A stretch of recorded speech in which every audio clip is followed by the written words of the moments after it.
Hi bye. Ug sa tanang mga naminaw karon. Tawagan ako sa pangalan nga Myra. Graduate ko sa kurso nga maestra. Pasar na sab ko sa board exam. Pero wala pa na ako gipursu nga mangita og trabaho. Kay di man jud nako gusto ang pagka-maestra.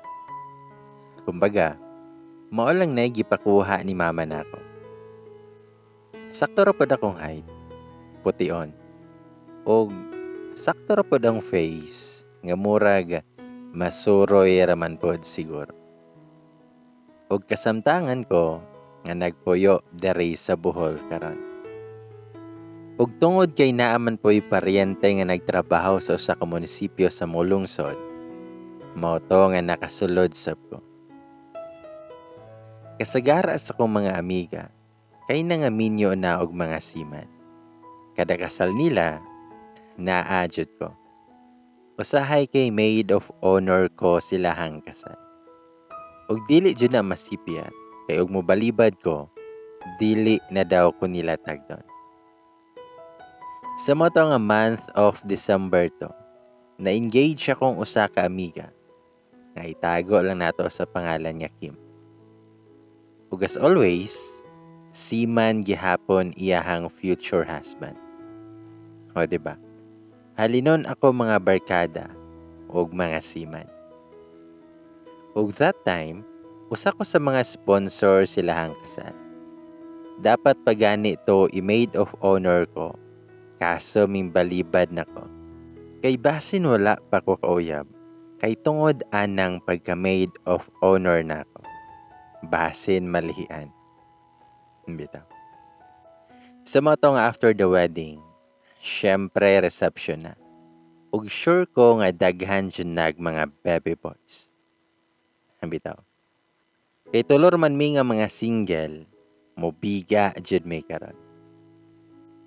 Motong saba jud kay mong lamisa, kay aras ka mga buing ang mga nanglingkod, apil na ang mga minyo, nga naghinugaw na og mga gipang istoryahan. Mingon pa tong isa na mo kabarkada nga, bisan unsa pa daw ka kagwapa, muluhod gihapon ka. Matong perting pangatawa na mo. Gingnan pa ko sa isa ka barkada na mo nga minyo nga. Mo nang ikaw Myra, pag-practice na og hamoy og kakao ba. Then ikatawa siya. Nito bagpod ko nga, ay sus. Nganong kakao pa man, nga na may daghan nga kahamoyan ba? Binoang sabna ko. Hug ni katawa ko. Kung naalay mga laing tao nga makadungog sa mua, makaingon jud nga mga bigaon kay may nga mga babae. Bitaw. Sa moto nga paggagabihan na, nang laag pa jud mi. Depende lang kung unsay matripan. Hangtod sa nanghagit among isa ka barkada nga sa Eliza, nga adto kuno mi silahang balay, mag-overnight mi didto. Kay magtagay kuno mi, puslan man kuno nga walay uyab. Lingkuyog rapod mi siyaha. Pagabot sila ha, gatagay-tagay migtaman. Hangtod sa murag nilibot na amuang pananaw. Ug sa dihang gisakaan na pod og kabuang ning akong amiga. Magdula daw mig spin the battle. Truth or dare kunohay mi. Aha ka. Dili unta ko mosugot, pero okay ra daw kuno kay makalimot ra man daw kuno mi sa among mga gipang buhat ug pang-istoryahan. Kay lagi hubog na daw kuno kaayo mi. Sumatong gisugda na namog patuyok ang botilya. Ug sa dihang natunong sa kuha. Siyempre akong gipili kay dare. Gidare pa ko sa kong mga barkada nga mag-drunk call kuno ko. Aha ka, kauwaw ba? Mo nang dili jud unta ko mosugot. Pero nagsige man sila pamugos. Ug kaniliging hubog-hubog na ta. Wala na ko'y nabuhat, kundi misugot na lang. Gikuha pa nila ako ang phone. ug sila pa jud na ang namili sa friend list sa kong FB account kung kinsa ang ako ang tawagan. Aha ka jud. Ug sa dihang naa sila'y nakit-an nga pangalan nga Alejandro. Lamion kunog pangalan. Gitanaw pa na nila ang profile ug wala may profile pic. Ningon pa ako sa kaamiga nga mas okay kuno kay medyo mysterious kuno. Ug nangatawa sila. Ug ambot lang jud nila kay ilaha pa jud ay nang gituplok ang VC nga button. So wala na jud ko'y choice. Hagiingnan pa ko nila nga, sige na day, bahala na ka diya ha. Magtiwas sa migtagay dito sa kwarto. Apas ra og magka-love life na kaana niya. Og nangatawa pa na sila. Aha ka jud ani nila eh. Sumoto nga pagtan-aw na ako sa phone. Wa pa may tawo nga nagpakita. Pero ilhan jud nga naa sa sulod sa kwarto kay sa background pa lang daan. Mao na jud. Dahil niingon ko nga naitawo dira. Ug nitubag pud siya nga naa. Pagkaaha ka ba sa tingog oy? Maka-in love man. Pero wala pagid siya nagpakita. Ningon pud ko nga, "Hi kuya, kamusta man ka?" Nitubag pud siya nga okay raman. Tubag ko niya, walay nawong kuya. Og nikatawa pa na siya. Basta kay ang tingog jud ay. Murag makahubo pud ta sa dili angay mahubo ani ba? Bitaw. Ningon siya, "Hanaa man, pero basin mahadlok ka ba?" Nitubag pud ko, "Dili lagi kuya. Pakit-a daw ko please." Nitubag pud siya, nga sige okay. Pero piyong sa, ayha na ibuka imong mata, ug moingon nako. Ug kay nakainom na lagi ko ug buotan man sad ko, idi ni sunod rapod ko. Ako arpo niya gipiyong ako ang mga mata. Taud-taud ana niingon siya, nga sige na, tan-aw na nako. Ug sa dihang pagbukas sa akong mata, ming blurred pa na ako ang pananaw. Aha ka. Taud-taud ana kay nitin-aw ra pud og balik akong pananaw. Ug pagkaaha ka na lang jud. Pagkagwapuha ba aning lakiha oy. Magkalaway-laway man pud ta aning sitwasyon na. Bitaw. Tinuod jud nga makaibog jud siya. Ug mas puti pa siya nako. Ug ilhan nga taason jud nga murag dax jud po ni ba. Bitaw. Taas pud iyang ilong, naay pagka-chinito, samot nagmo smile siya. Basta kay ahaka jud kayo. Kadako ba aning grasya ha Lord? Pwedeng ayaw na ni bawi ha. Bitaw. Sa mo to nga gatotok ra ko niya, ug makapanulon man pud ta sa tong laway ani. Hiningon pa siya, nga miga, napakadiha. Nitubag pud ko, naa pa man. Kita bitaw kang naapa ka.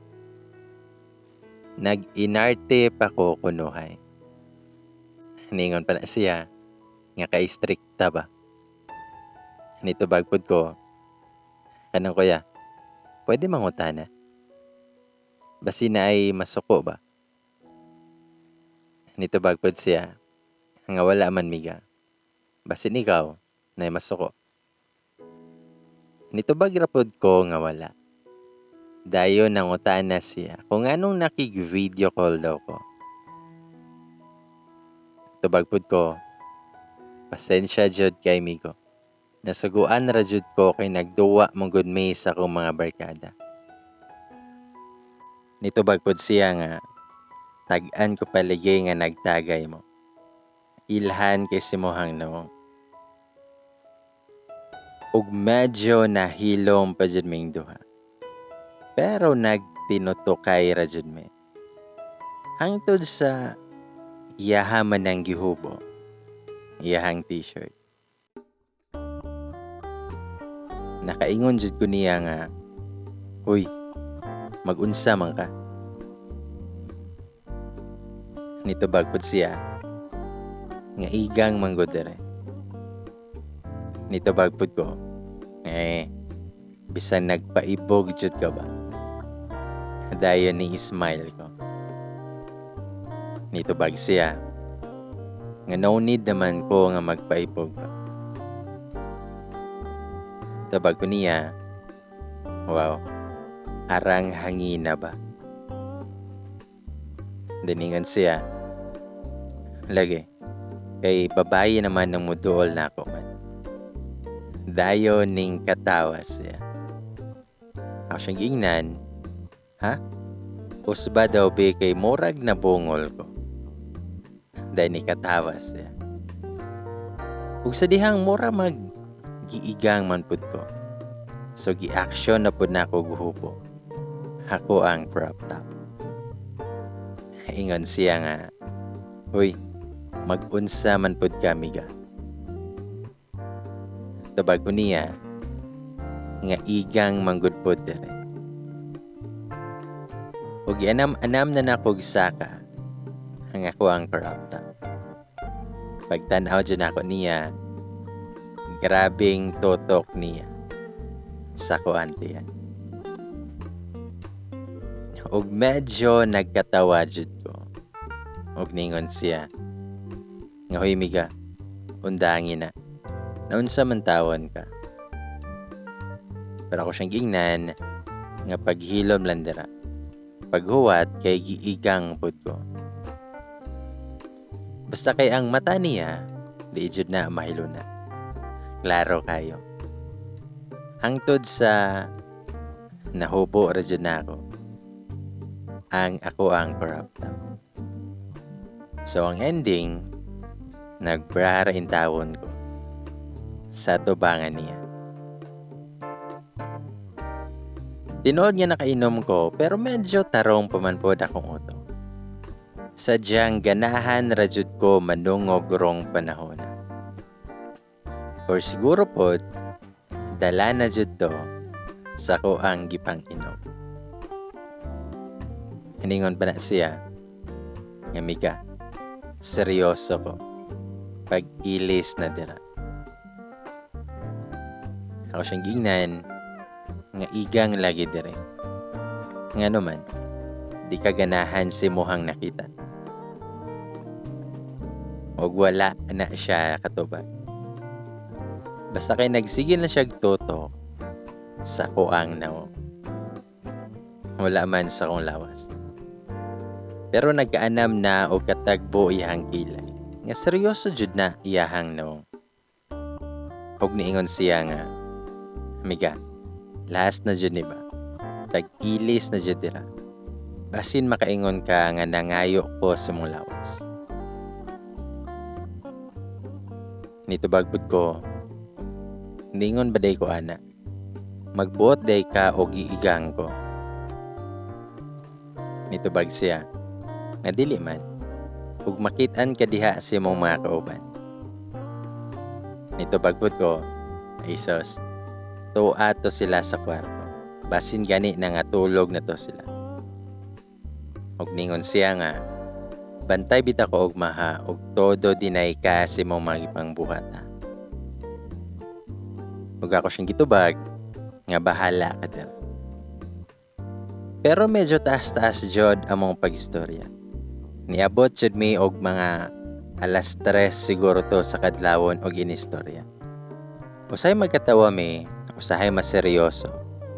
Di ba moramig mga booking. Ang ako arang nailahan niya kay Alejandro. Lami pa siya kay istorya, kay naay sense og humor. Dili laay kay istorya. In short, nalingaw jud ko ni Alejandro. Hangtod sa nag-goodbye namin sa usag-usa.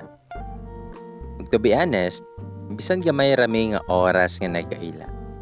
Feel na ako kay dugay na mi nga nagailan.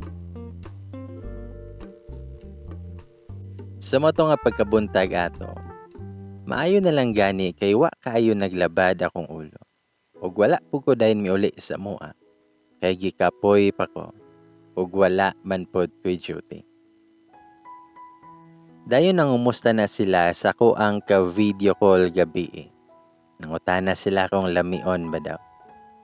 Siyempre ako silang giingnan nga lamion jud kaayo day. Makasakit sa taler. Dahil ni katawa ko. Dayon ang hagit pa dyan naglaag si Kim. Katong bag-ong gikasal. Nga mga todo mi sa usa ka beach. Kay mga ligo lagi daw. Pero medyo layo ra ba jud. Pero ni go ra pud mi. Puslan man nga walay duty. Laag birada jud. Pag-abot dito kay nag-change outfit dayon. Nagbra og short ra ko. Nagirampa-rampa pod may mga single ladies oy. Post dere, post dito. Kapakapa dere og kapakapa sa dito. Biniga gamay dere og biga dito. Dayon hamoy dayon og ice cream. Practice ko no me para maayo na kung magminyo na pohon. Bita. Dayon taud-taud ana kay namalik ra dan may sa cottage. Pag-abot mo sa cottage, hala ka dyan, na ay mga pandesal. Bitaw. Na ay mga lalaki, ug among kauban nga mga babae. Pero kebs rapod ko oy, ug wala ko'y pake sa mga bebe boys. Kay wala pa ko kalimon sa lawas ni Alejandro. Bitaw. Naghukad na pod may og kanon, og sudan. Nag-share pa dyan may plato. Nagkamolo na may hungit. Og nagkinamot ra intawon kay mas lami ra ba jud daw basta kinamoton. Bitaw. Dayon nagpanilap din sa tudlo kay shrimp man ang amuang gihiritan og kaon. Sa motong nagpanilap jud sa tudlo. Ug sa dihang kamulok og tilap, naa jud ko'y nabantayan. Di jud ko pwedeng masayop. Ang ako man yun ning ka-video call gabi iba. Basta kay arang totok na ko og seryoso kay siyag noong. Pero wala jud pud ko gapalupig og tinutukay oy. Ako pa iyahang hagiton. Idi totok pud ko niya while nagtilap-tilap sa ko mga tudlo. As if nga wa ko kailan niya.